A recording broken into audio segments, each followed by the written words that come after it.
Vamos então dar início ao nosso trabalho. Nós estamos no livro Libertação, de André Luiz, psicografia do Chico. Nós vamos para o capítulo número 2, a palestra do instrutor.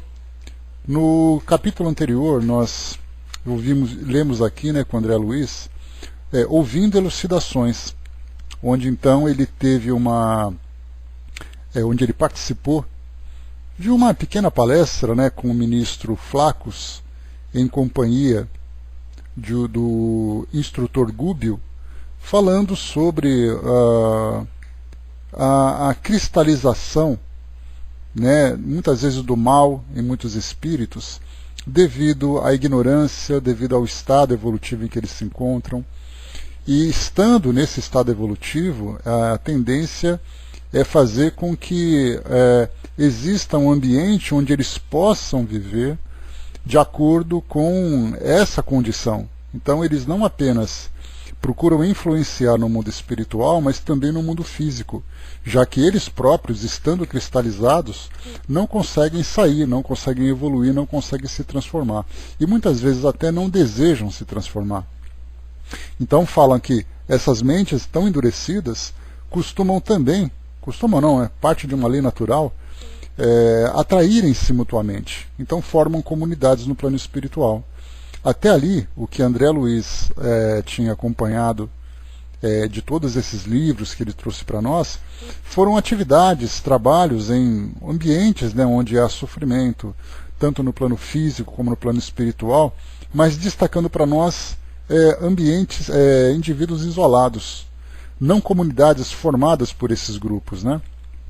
Ele via então assim, não pelo menos comunidades organizadas.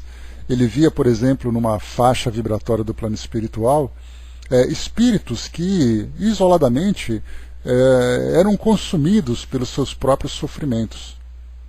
Então eles em volta de postos de socorro, próximos à colônia. Então ele via esses indivíduos, cada um vivendo suas vidas, cada um então sendo ali envolvidos em suas próprias histórias.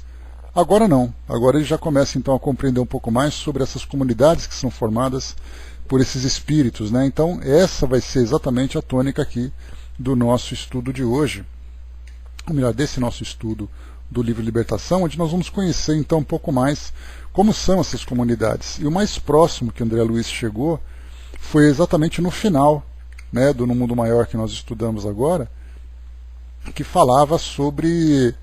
foi no Mundo Maior? Só para confirmar aqui. Foi no Mundo Maior.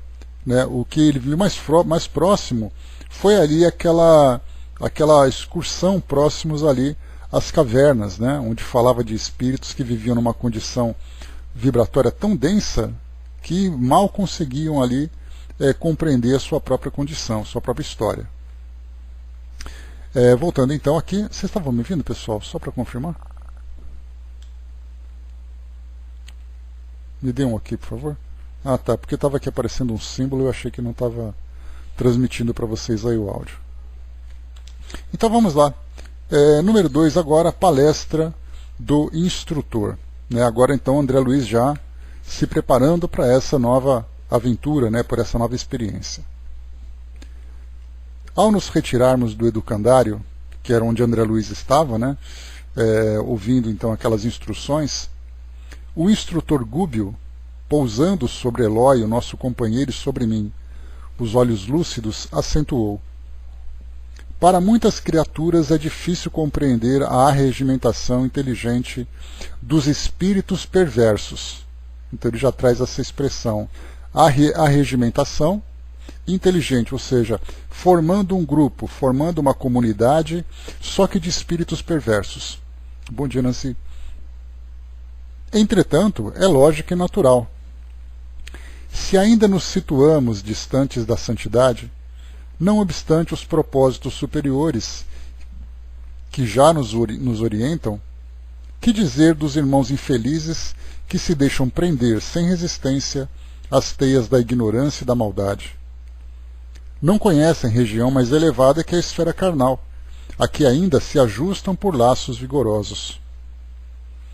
Enleados em forças de baixo padrão vibratório, não apreendem a beleza da vida superior E enquanto mentalidades frágeis e enfermiças se dobram humilhadas, os gênios da impiedade lhes traçam diretrizes, enfileirando-as em comunidades extensas e dirigindo-as em bases escuras de ódio aviltante e desespero silencioso.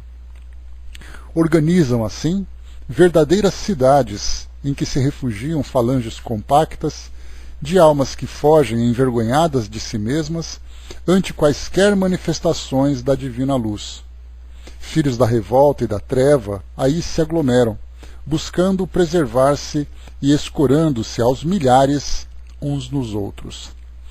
É uma imagem que nós podemos encontrar para poder ilustrar essa descrição de André Luiz é nos filmes que nós vemos hoje na atualidade, que demonstram aquele caos, né, na nossa sociedade. Então são filmes pós-apocalípticos, são filmes primitivos, né, onde nós encontramos aquelas hordas de homens revoltados, de homens, de grandes criminosos. Então aquelas mentes que vão formando aqueles grupos que acabam depois subjugando aqueles que estão desorientados, que estão perdidos, que são fracos no seu psiquismo, subjugando-os através do medo e através da força. Então esses filmes que nós vemos hoje, que trazem para nós uma imagem de certa forma fictícia, eu falo de certa forma porque isso acaba representando muitas vezes comunidades que nós temos aqui. Basta nós lembrarmos, por exemplo, né, recentemente nós tivemos 2 grupos que se destacaram bastante, né, 3 grupos, podemos dizer assim, que era o Boko Haram, na África, o ISIS, lá na Síria, e aquele do Osama Bin Laden, me esqueci o nome dele, quem lembrar me fala aí, por favor. Né, e temos essa comunidade lá no Paquistão também.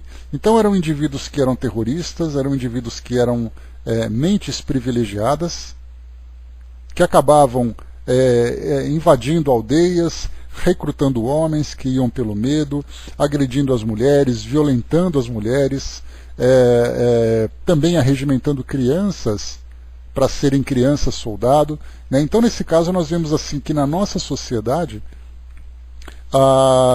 existe esse tipo de situação. Quando nós vamos para os filmes de ficção, eles trazem para nós ali uma característica, né, com figurinos, Talibã. Obrigado, Osmar. Né, então temos ali o ISIS, o Hamas também, o Talibã e o Boko Haram. São 4 grupos que nós encontramos na atualidade aqui da nossa sociedade, que formam exatamente isso. São grupos que procuram sempre disseminar o medo, disseminar o terrorismo, disseminar a violência e o exercício do poder através da violência. Então aquilo que nós encontramos na nossa sociedade hoje, nós encontramos também no plano espiritual. Né? Porque primeiro, né, quando André Luiz trouxe para nós esses livros, né, lembrando que o livro Libertação, ele trata de 1949.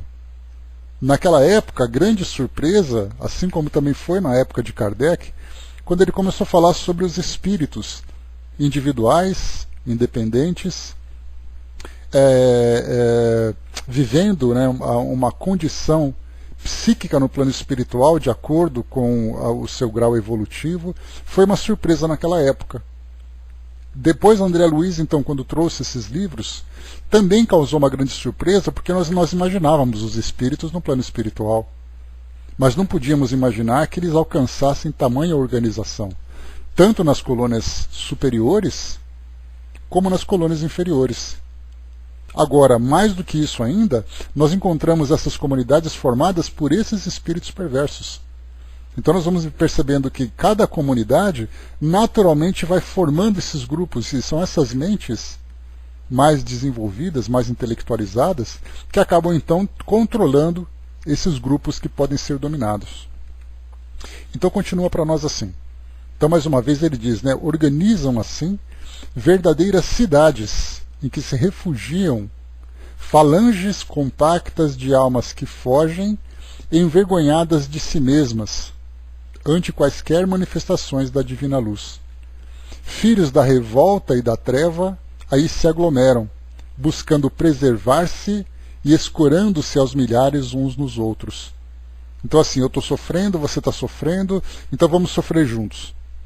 E aí então aquele que mais se destaca com aquele espírito de liderança, mesmo que seja nessa condição de perversidade, acabam então sendo ali os administradores desse grupo e se servindo também daqueles que são os espíritos mais fracos. Auscultando-nos a surpresa manifesta, o instrutor prosseguiu respondendo-nos às arguições íntimas. Ele diz assim: tais colônias perturbadoras devem ter começado com as primeiras inteligências terrestres entregues à insubmissão e à indisciplina, ante os ditames da paternidade celestial. A alma caída em vibrações desarmônicas pelo uso da liberdade que lhe foi confiada, precisa tecer os fios do reajustamento próprio, e milhões de irmãos nossos se recusam a semelhante esforço, ociosos e impenitentes, alongando o labirinto em que muitas vezes se perdem por séculos. Inabilitados para a jornada imediata, rumo ao céu, em virtude das paixões devastadoras que os magnetizam, arrebanham-se de conformidade com as tendências inferiores em que se afinam ao redor da crosta terrestre, de cujas emanações e vidas inferiores ainda se nutrem, qual ocorre nos próprios homens, aos próprios homens encarnados. O objetivo essencial de tais exércitos sombrios é a conservação do primitivismo mental da criatura humana, a fim de que o planeta permaneça, tanto quanto possível, sob seu jugo tirânico. Então aqui me veio também uma outra imagem, né, desse tipo de grupo, só que agora numa escala menor, dentro dos presídios, onde nós encontramos aquelas facções criminosas que têm ali o domínio daquele ambiente, um domínio, entre aspas, oculto, né, e que muitas vezes entra em confronto um grupo contra outro. A gente vê muito isso. Vemos ali grupos de traficantes, vemos ali gangues que se enfrentam, cada uma querendo dominar determinada região. Nós encontraremos exatamente isso no plano espiritual, só que agora com interesses, com objetivos diferentes. Mas a estrutura, a ideia, acaba sendo a mesma. As observações de Gúbio escaldavam-me o cérebro. Eu também havia passado pelos baixos círculos da vida depois do transe corporal. Entretanto, não identificara a existência dessas condensações organizadas de entidades malignas do campo espiritual, embora ouvisse, em muitas ocasiões, impressionantes comentários em torno delas. Então, exatamente aquilo que eu comentei com vocês no início, que André Luiz tinha descrito para nós até então, grupos de espíritos sofredores, mas grupos desorganizados, cada um vivendo ali a sua vida, cada um vivendo a sua história. Então sofriam juntos, caminhavam juntos, lamentavam juntos, mas não havia uma grande organização em torno deles. Agora já é diferente. Efetivamente não conseguia, por ruim mesmo, ou por mim mesmo, tá aqui, exumar todas as recordações do angustiado período que a porta do túmulo me oferecera. Vira-me perseguido através de longos pântanos, errara aflitivamente dias e noites que me pareceram sem fim, atormentado e desditoso.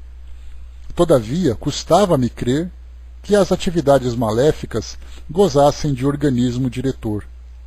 Esse organismo diretor é exatamente essa coordenação mais acentuada, que nós vemos nessas comunidades. Até então ele não percebia isso.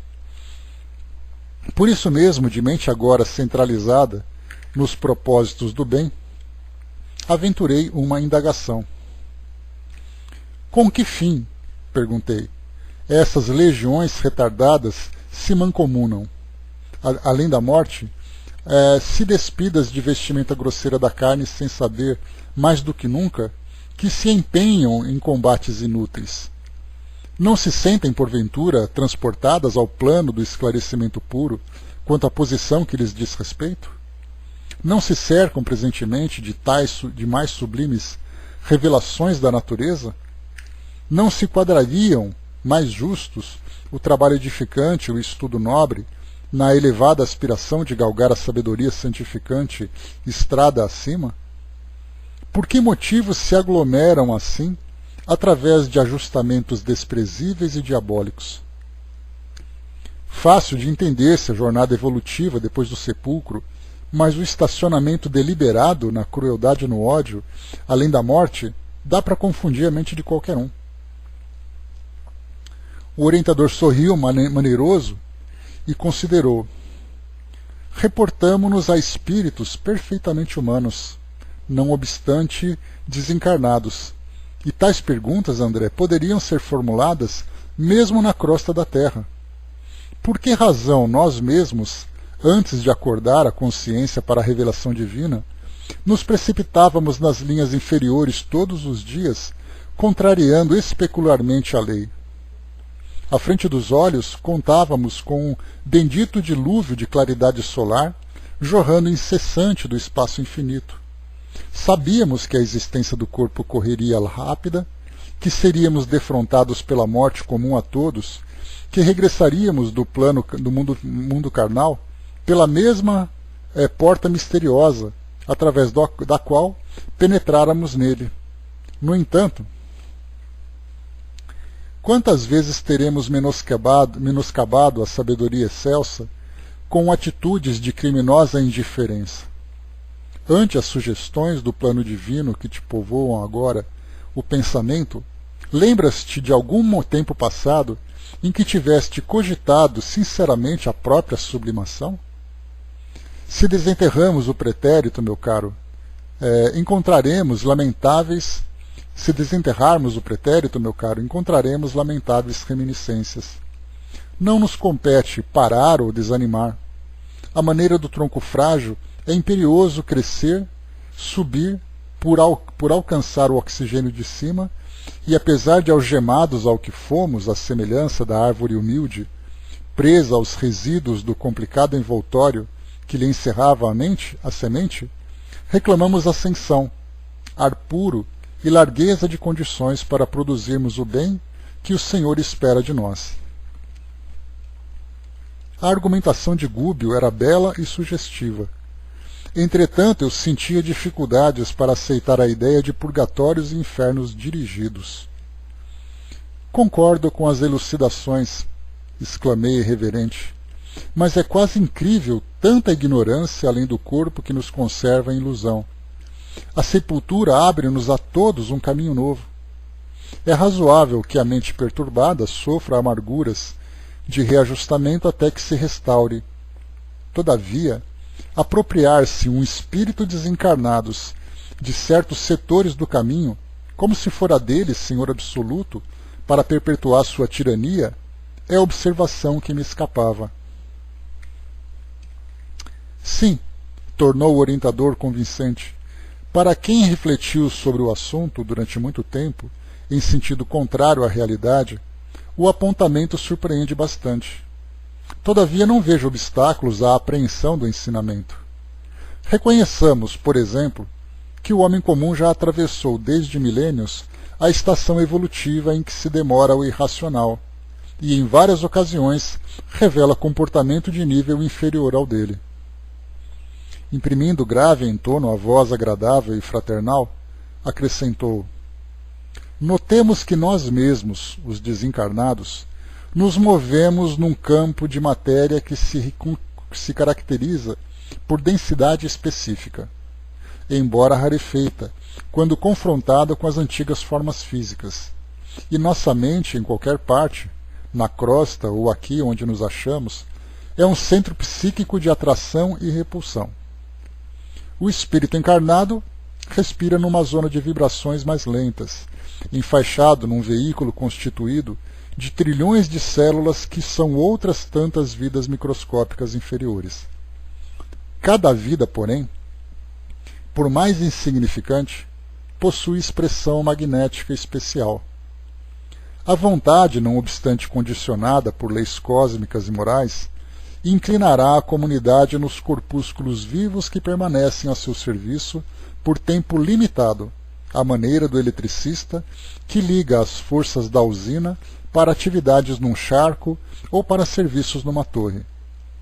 Sendo cada um de nós uma força inteligente, detendo faculdades criadoras e atuando no universo, estaremos sempre engendrando agentes psicológicos através da energia mental, exteriorizando o pensamento e com ele improvisando causas possíveis cujos efeitos podem ser próximos ou remotos sobre o ponto de origem. Abstendo-nos de mobilizar a vontade, seremos invariáveis joguetes das circunstâncias predominantes no ambiente que nos rodeia.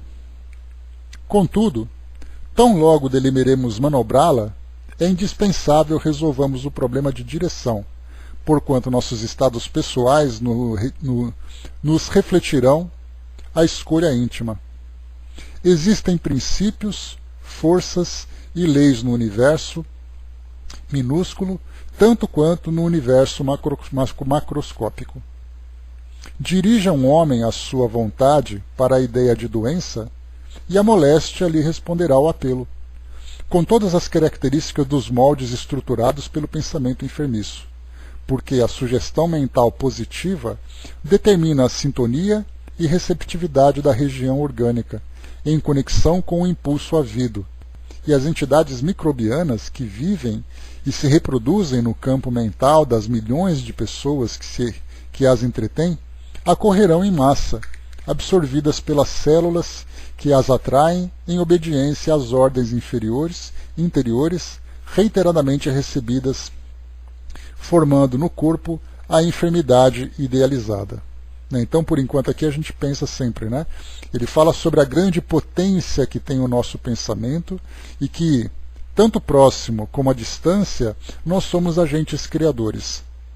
E aqui depois ele fala do nosso mundo íntimo também, que ele lembra sempre, né, que um estado psicológico depressivo tende a causar em nós também uma depressão, entre aspas, né, uma depressão orgânica, fazendo com que bactérias, fazendo com que outras doenças de um modo geral acabem surgindo devido à nossa condição, à nossa postura mental. Então, quantas e quantas doenças, o próprio Emmanuel já fala sobre isso, né?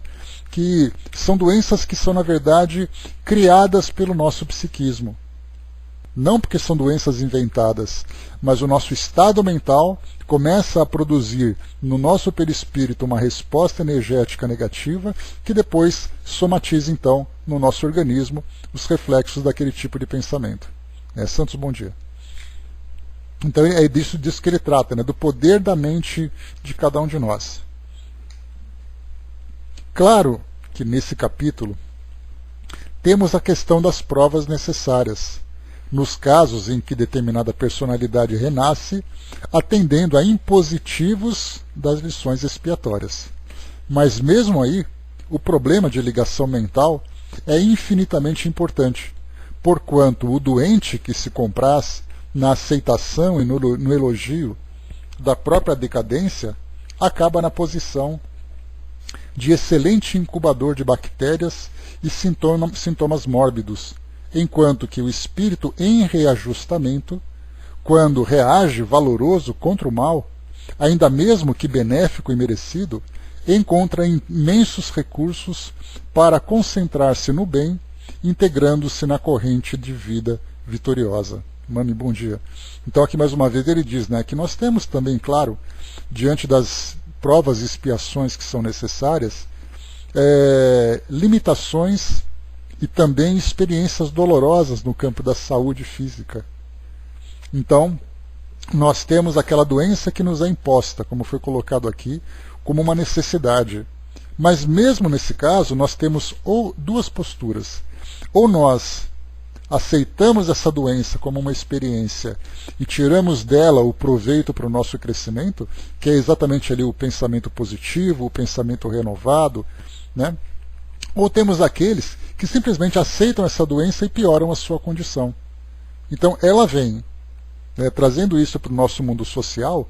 Muitas vezes nós escolhemos experiências materiais bastante difíceis, com limitações, com restrições para as nossas necessidades mais básicas, né, no campo financeiro, no campo material, mas você pode ser aquele, por exemplo, alguém que vive ali naquela vida de luta diária, ou você pode lutar o bom combate, ou você pode se revoltar e se entregar para aquela condição.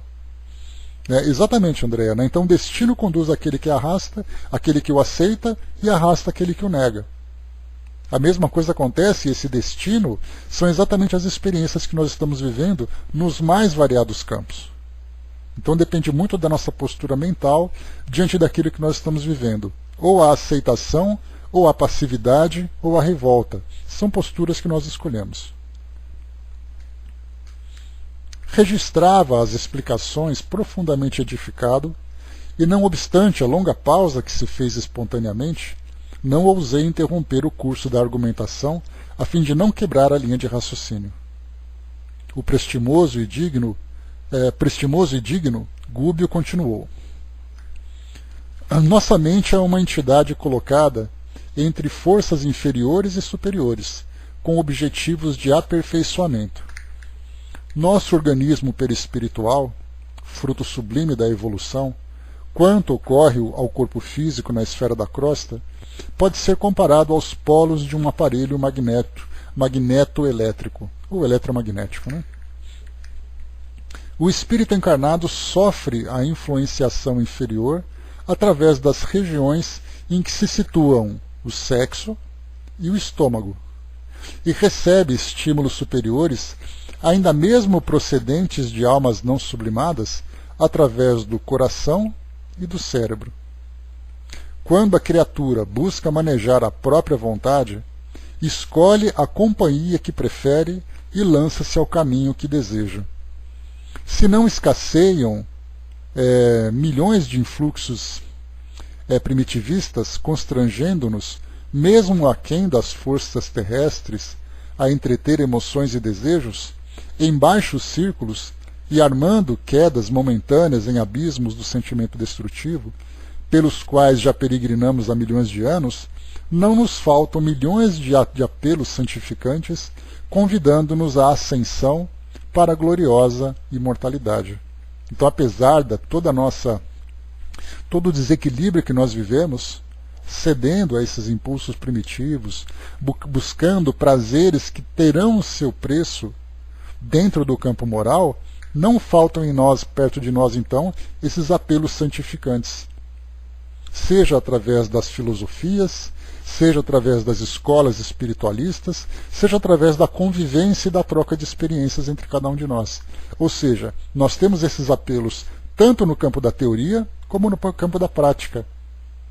Os exemplos estão à nossa volta. A pergunta é, como foi colocado por André Luiz lá em cima, como foi colocado por Gúbio lá em cima, quando André Luiz perguntou, né, como é que podem esses espíritos desencarnados, conscientes da sua condição, continuarem vivendo dessa forma?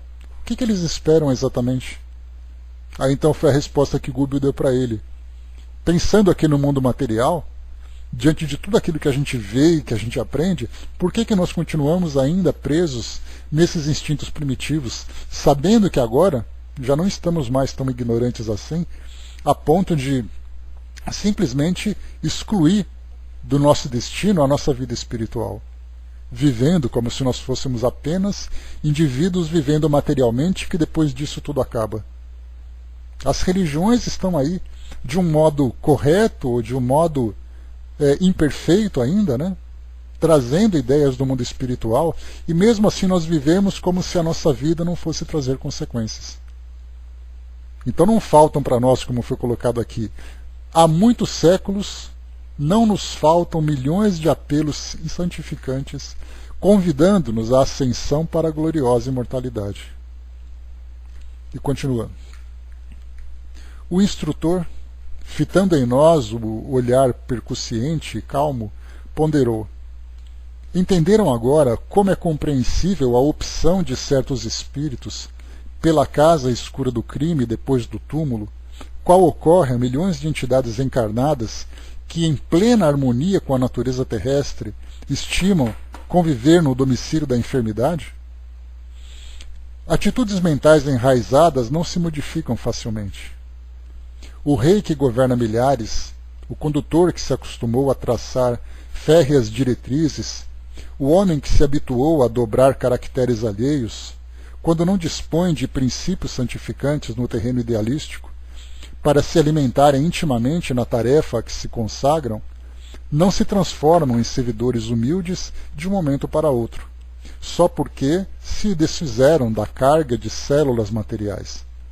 Ou seja, não é só porque desencarnaram, não muda de uma hora para outra. Aí eu lembro, né, do livro Sexo e Obsessão, de Manuel Filomeno de Miranda, que ele relata, né, no mundo espiritual, essas comunidades de espíritos viciosos, de espíritos ainda ligados a esse desequilíbrio no campo da sexualidade, e ele destacava como um dos grandes mentores, no sentido negativo, desse ambiente, dessas comunidades, era o Marquês de Sade. Não sei se você tiver a oportunidade de assistir ao filme que conta um pouco da história dele, Os Contos Proibidos do Marquês de Sade. Ele era um indivíduo, né, um escritor, século XVII, século XVIII, não me recordo exatamente o período, em que ele gostava de escrever poesias. Isso na França, né, naquela época, eu acho que foi do século XVIII para o XIX, que era ali próximo à Revolução Francesa, naquele período. E ele então escrevia contos eróticos. Mas não era apenas um escritor de contos eróticos. Ele tinha uma verdadeira compulsão para escrever. E ele então foi preso por esse tipo de texto que ele publicava, e depois na cadeia ele começava a escrever. Ele tinha lápis e caneta, ele continuava escrevendo.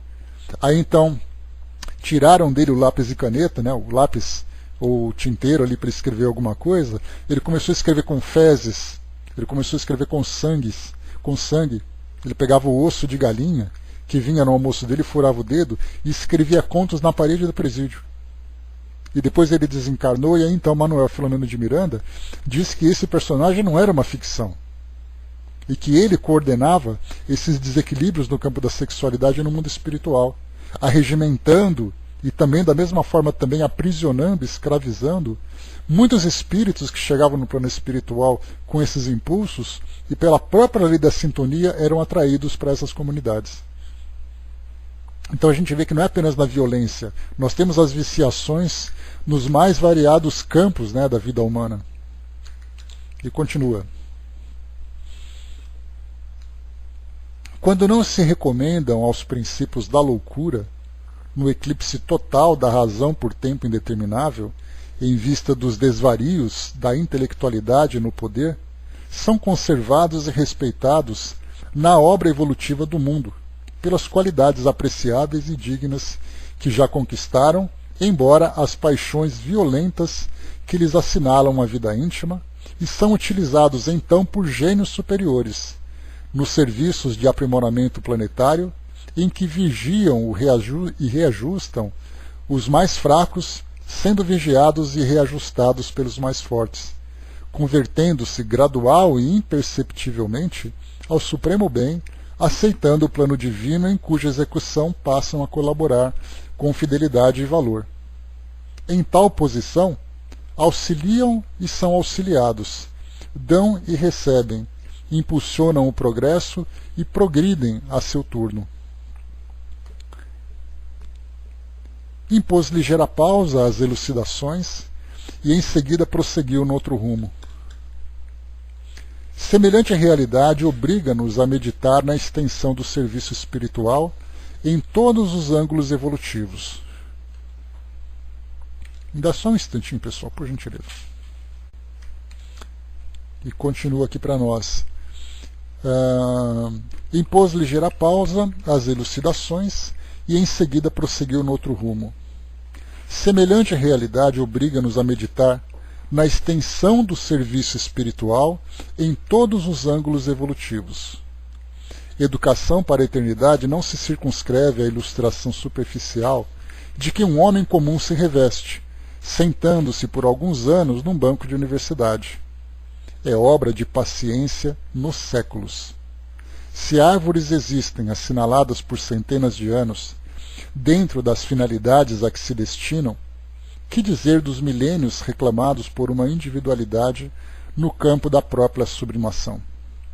O que chama a atenção aqui, então, é Gubbio, né, o instrutor, ele diz que é um trabalho, da mesma forma que nós olhamos para uma situação como essa, Vamos trazer isso para o nosso mundo físico. Nós vemos então aqui regiões do nosso planeta, sociedades, comunidades, que vivem ainda num estado primitivo, ainda pavoroso, né? E de certa forma também bastante lamentável.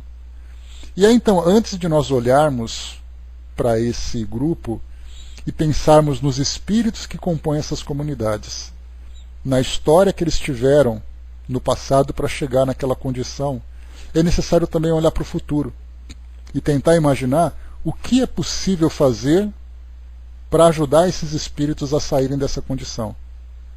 Porque não basta a gente dizer, são espíritos revoltados, são espíritos inferiores, primitivos, que vivem desse jeito e eles estão sofrendo e vão continuar sofrendo. É o julgamento que a gente faz. Mas aí então, como a gente vê aqui Gubbio, olhando por uma perspectiva mais elevada, ele pergunta exatamente, né, o que é possível fazer por esses espíritos. Então ele coloca mais uma vez aqui para nós, né, só para poder reforçar. Semelhante realidade obriga-nos a meditar na extensão do serviço espiritual em todos os ângulos evolutivos.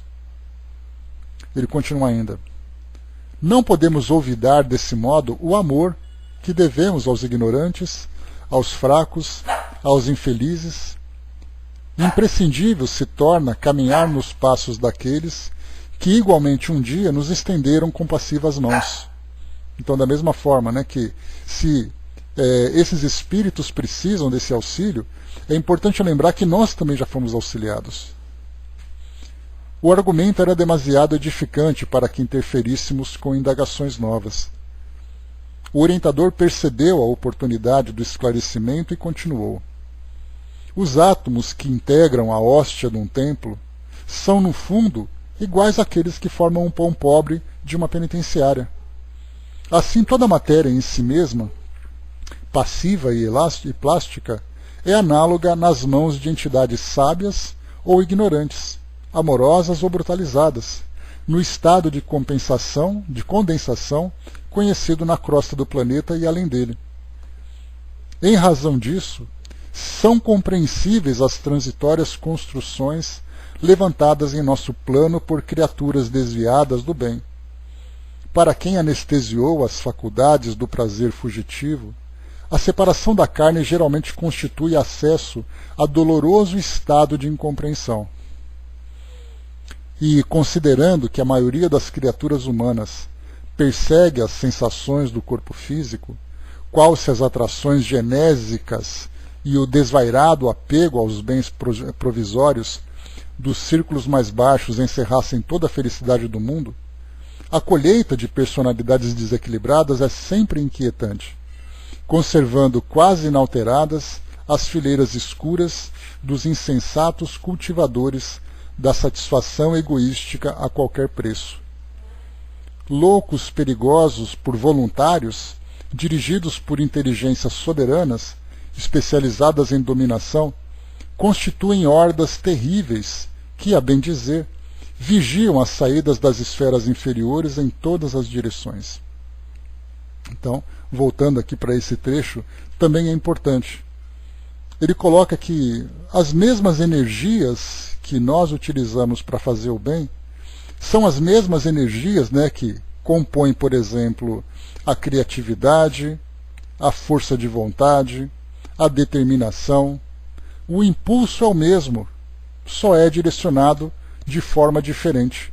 Por isso ele coloca os mesmos atos que integram uma hóstia de um templo, né, que é a farinha e a água, são os mesmos átomos que compõem o pão pobre de uma penitenciária. É a mesma coisa que a gente fala do dinheiro. O dinheiro ele pode ser usado para o bem ou para o mal. Basta então que o trabalho seja feito mudando o modo de pensar, mudando a direção, mudando o polo dessas energias para fazer ali, para ter uma construção diferente. E ele coloca para nós importante também. Considerando que a maioria das criaturas humanas perseguem as sensações do corpo físico, qual se as atrações genésicas. Quando a gente fala das energias genésicas, a gente lembra sempre, né, do chakra genésico, trata da sexualidade. e da mesma forma também o desvairado apego aos bens provisórios nos círculos mais baixos, como se isso tudo, né, encerrassem toda a felicidade do mundo. E aí então, colocando aqui também depois que esses espíritos vigiam as saídas das esferas inferiores em todas as direções, nós vemos a quantidade de espíritos que desencarnam ainda sentindo o efeito da vivência, né, potencializadas dentro dessas áreas, né, do sexo, dos prazeres, da futilidade aqui que o mundo acaba oferecendo, acabam sendo não apenas atraídos, como também conduzidos a esses grupos, e nesses grupos então eles acabam respondendo por aquilo que eles viveram, por aquilo que eles semearam aqui no nosso mundo. Pois é, André, é uma revelação que a princípio ela parece ser uma revelação bastante assustadora, como se fosse aquele terrorismo do plano espiritual. Mas é o que acontece hoje aqui. A gente fica pensando, nossa, quando eu chegar no mundo espiritual, eu vou encontrar isso. É só o indivíduo olhar em volta de si mesmo agora para saber exatamente qual é, o tipo de afinidade que ele construiu aqui durante a sua vida. O que exatamente ele viveu? Exato, igualzinho. Conforme eu vou então cedendo aos meus impulsos primitivos, eu vou encontrando o meu grupo com quem eu tenho afinidade. E aqui eu vivo e eu acho isso normal. E eu fico pensando, nossa, mas no mundo espiritual eu vou encontrar isso? Aqui você vive isso. Que diferença faz? E por que Deus permite semelhante irregularidade? Inquiriu Eloy, sob visível consternação. Não bastaria ligeira ordem do Eterno para sanar a desarmonia? Gúbio prestativo não se fez esperado na resposta. Sorrindo, Franco aduziu com interesse. Não será o mesmo que perguntar o motivo pelo qual o Senhor nos esperou até ontem? Acreditaremos em paraísos miraculosos? Não sabemos, porventura, que cada homem se sentará no trono que levantou, ou se projetará ao fundo do abismo que preferiu? Além disso, é necessário reconhecer que se o lapidário aprimora a pedra, utilizando lima resistente, o Senhor do Universo aperfeiçoou o caráter dos filhos transviados de sua casa, usando corações endurecidos, temporariamente afastados de sua obra. Nem sempre o melhor juiz pode ser o homem mais doce. Qualidades morais e virtudes excelsas não são meras fórmulas verbalistas, são forças vivas.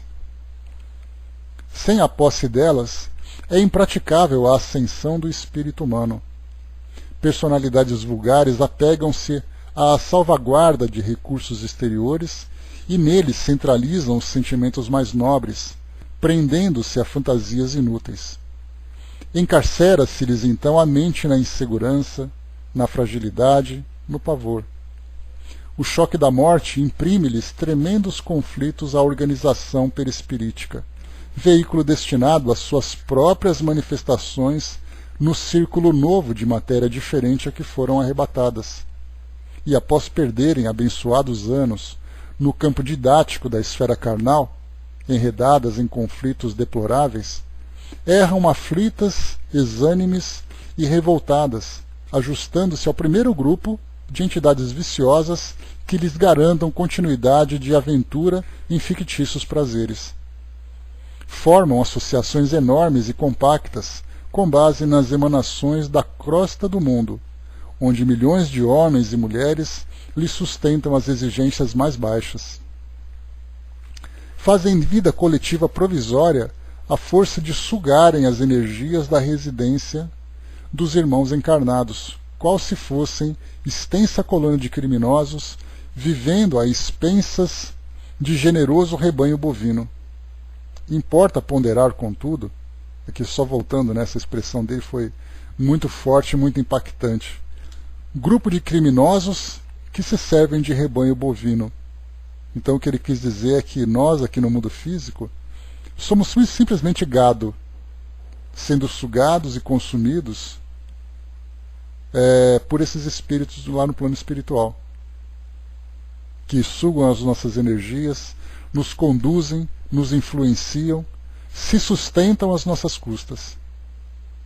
E isso porque nós vivemos aqui de uma forma praticamente inconsciente da realidade.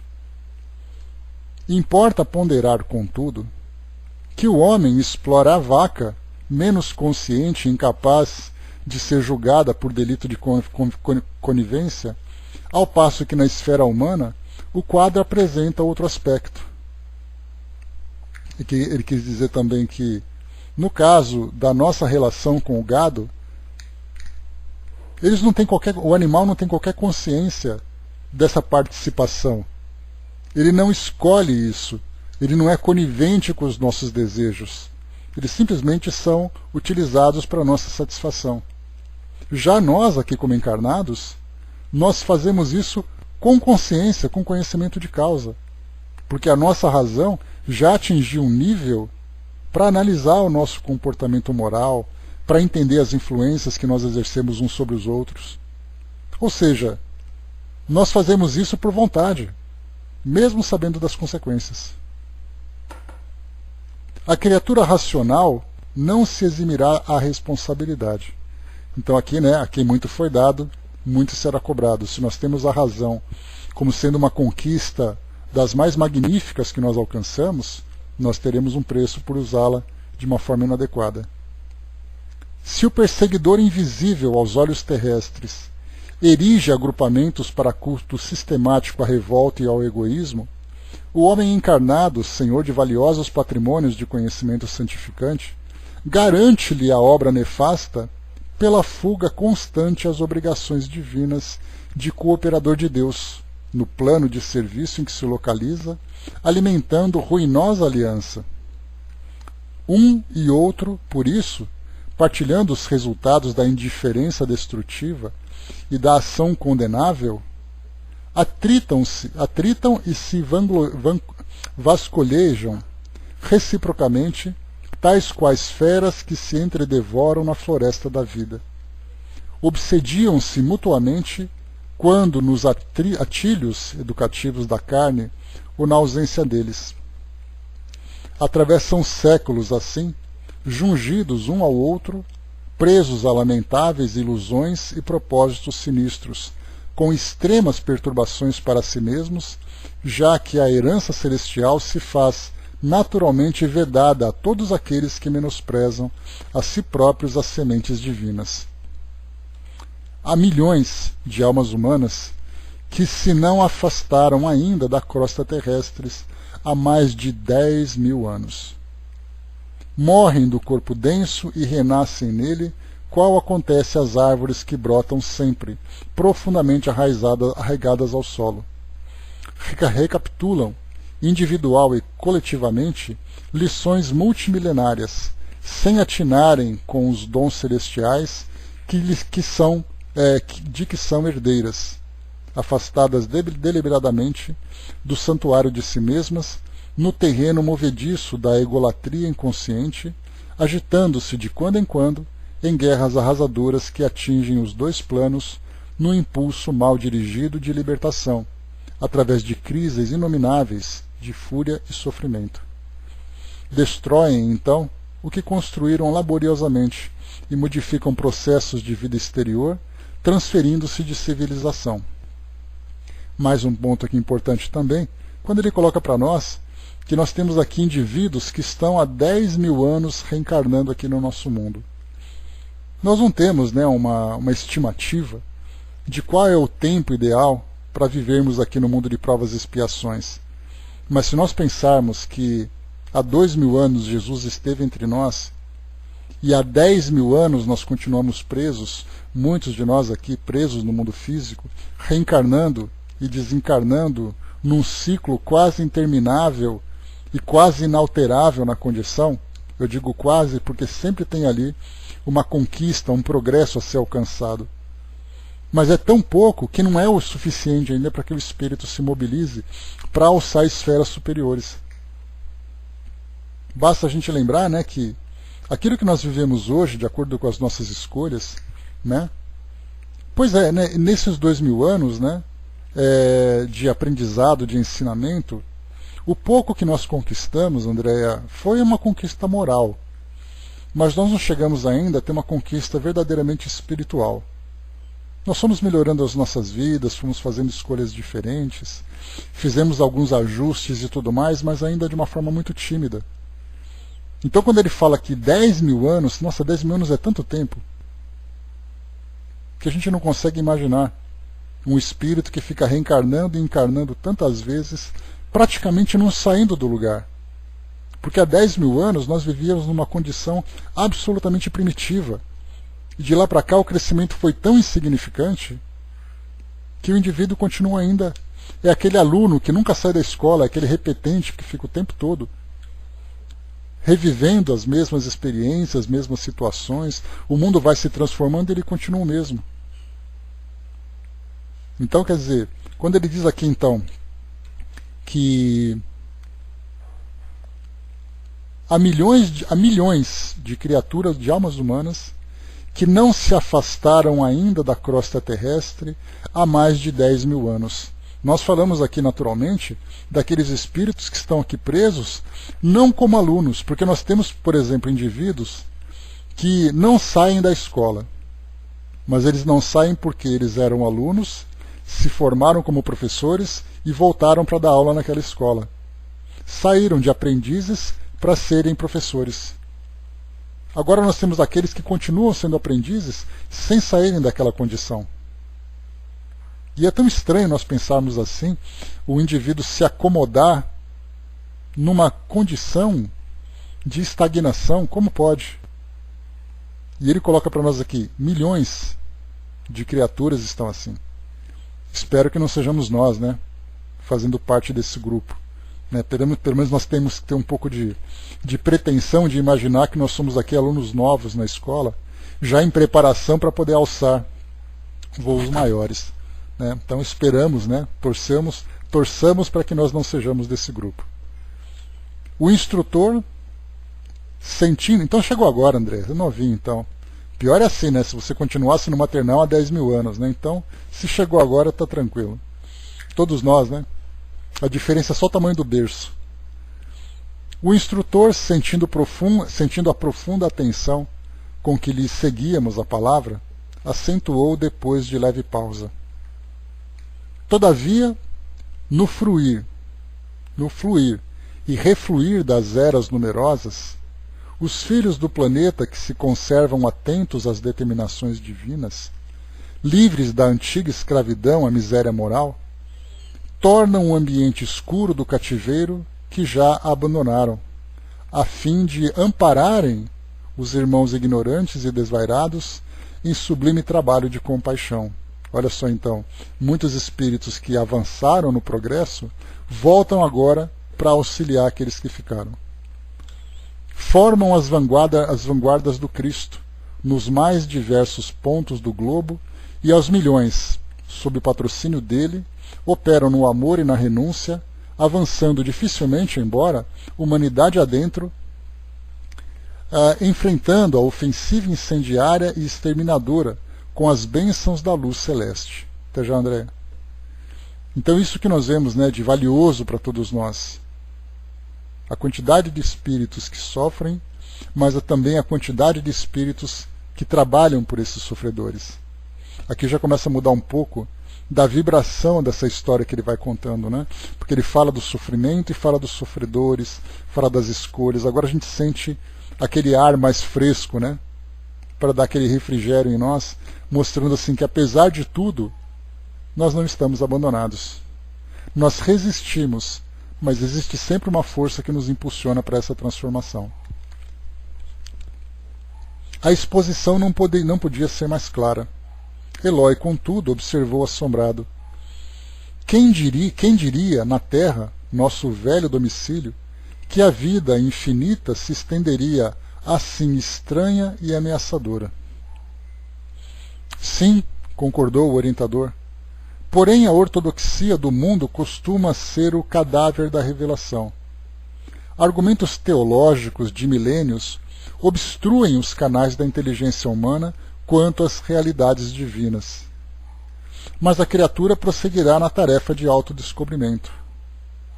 A força mental, na luta comum, permanece restrita ao círculo acanhado da personalidade egoística, copiando o molusco algemado à concha, e sabemos que semelhante energia, patrimônio eterno, com que nos sublimamos ou viciamos, emite raios criadores sobre a matéria passiva que nos cerca, dependendo de nós a direção que venha a tomar. Se milhões de raios luminosos formam um astro brilhante, é natural que milhões de pequeninos desesperos integrem um inferno perfeito. Herdeiros do poder criador, geraremos forças afins conosco onde estivermos. Não será tudo isso perfeitamente inteligível? É por essa razão que o Senhor mandou constar no livro divino seu aviso celestial: eis que eu sou a porta, eis que estou à porta e bato. Se alguém abre a porta viva da alma, haverá realmente o colóquio redentor entre o mestre e o discípulo. O coração é tabernáculo e a sublimação das potências que o integram é a única via de acesso às esferas superiores. O devotado orientador fixou o gesto de quem dava término oportuno às explicações, sorriu benévolo e interrogou: qual de nós cometeria o absurdo de exigir voo ao balão cativo? A mente humana, enraizada nos interesses mais fortes da Terra, não detém outro símbolo. Ou seja, todos nós somos balões prontos para voar, mas continuamos amarrados aqui ao mundo físico. Precisamos apenas desatar esse nó. E esse desate vem exatamente do esclarecimento da espiritualização. Calamo-nos atendidos em nossa fome de elucidações. Colhéramos ali, na conversação de alguns minutos, precioso material de observação para longo tempo. Prosseguíamos agora em silêncio, estáticos ante a beleza imponente da noite maravilhosamente constelada. Vento brando sussurrava cânticos sem palavras na folhagem leve, e grupos de amigos que nos defrontavam de instante a instante mostravam no olhar a mesma doce felicidade que transbordava do arvoredo florido. E assim, banhados em comoções inesquecíveis, buscamos o santuário em que recebíamos instruções para o serviço próximo, inundados de confiança e alegria, na posição de trabalhadores jubilosos que caminhassem contentes para a luta, como se avançassem felizes para uma festa de luz. Então aqui termina o nosso segundo capítulo. O próximo então vem aqui o número 3, em entendimento. O que a gente pode colher de instruções e de aprendizado dessa palestra que André Luiz, Eloy e Gubi tiveram, é que não é uma questão do que nós vamos aprender para poder alcançar esse estágio evolutivo mais alto. O que é importante para nós é simplesmente a vontade. Porque por mais simples que seja o aluno, se ele é esforçado, ele já tem a conquista moral pela postura que ele tem diante do aprendizado que ele precisa alcançar. E o exemplo que nós temos disso é o próprio André Luiz, que era aquele espírito que vivia aqui no mundo físico de uma forma despreocupada com a realidade espiritual, tanto que sofreu as consequências após a desencarnação. Então ele tinha ali os seus vícios, as suas fraquezas, as suas tendências, que ele ia então vivendo tudo isso no mundo físico sem nenhuma preocupação com o que viria depois. Assim que ele desencarnou, apesar do tempo que ele passou em sofrimento, que foi o tempo suficiente para ele domar esses impulsos negativos, agora no plano espiritual, ele rapidamente se tornou uma referência para nós. Porque muitas vezes nós olhamos André Luiz como um grande instrutor que de fato ele é. Mas nos esquecemos de perceber aquele indivíduo que caminhou de uma forma tão rápida depois do seu esclarecimento no plano espiritual para chegar onde ele chegou. Nós aqui no mundo físico, nós já temos essa disposição. Tanto é assim que nós já abraçamos essa filosofia e nos dedicamos ao estudo e à vivência dela, ainda que de uma forma imperfeita. Então muitas vezes nós pensamos que eu tenho tanto para fazer, eu preciso modificar tanto, que eu não sou capaz, mas nós não percebemos que nós já estamos inseridos na escola nova. Muitas pessoas ainda nem sequer conhecem essa escola. Nós já estamos nela. Só precisa agora entrar na onda. Né? Pensarmos, por exemplo, assim que para chegarmos nesse ponto, é como se nós tivéssemos que passar por um grande vestibular, por um grande concurso. E aí então nós temos aqueles que estudam, que não se interessam, que nem procuram, olha, eu não quero informações sobre esse concurso que eu tenho que prestar. Não me interessa fazer ele. Outros se interessam, tentam, se esforçam, caem, desistem. Outros prestam concurso e entram, e lá dentro são bem-sucedidos, ou ali têm dificuldades para poder alcançar o que desejavam. Mas estão dentro dessa nova escola. Nós já abraçamos, já temos toda a compreensão sobre essa realidade, né? Toda não, né? Mas uma parte importante dela, de reconhecer a nossa imortalidade, de reconhecer todo o caminho e todo o trabalho que precisa ser feito para a nossa elevação, para a nossa ascensão. Já temos uma compreensão das leis que regem o nosso mundo, lei de causa e efeito, todas as leis naturais que nos colocam aqui no mundo físico, que nos levam de volta. Basta agora mesmo a gente ter que domar aquelas nossas imperfeições, trabalhar melhor com elas, para podermos ali ter novas conquistas. Então isso para nós é uma grande vantagem. Imaginemos agora, por exemplo, se nós retornássemos todos ao mundo espiritual. De imediato a gente já ia começar a tentar uma adaptação rápida. O que eu posso fazer, o que eu posso aprender? Eu tenho coisas para resolver, mas eu tenho coisas para fazer também. Olha só essa disposição, como é importante essa conquista que nós tivemos. E pensarmos que chegando no mundo espiritual, tem gente que nem tem consciência do que está acontecendo. André colocou, né? Após os estudos, cada vez que relemos, descobrimos N coisas que não havíamos notado anteriormente, né? Por isso que é o estudo, né? Cada estudo que a gente faz é algo novo que vai surgindo. E é o aprendizado, né? Então, meus amigos, né? Pois é a diferença que nós fizemos, né, do estudo de ontem, no Livro dos Espíritos. Existe uma diferença entre emprego e trabalho. Aquele que tem emprego, muitas vezes faz por obrigação, porque a sobrevivência dele depende daquilo. Aqueles que trabalham por remuneração, trabalham pela vontade de fazer, trabalham pela vontade de ser útil. Nós temos essa disposição. Precisamos agora, né, aperfeiçoar, encontrar ali a nossa melhor atividade. Quer melhor conquista que essa? Eu posso ser o pior aluno da escola, mas eu estou dentro da escola.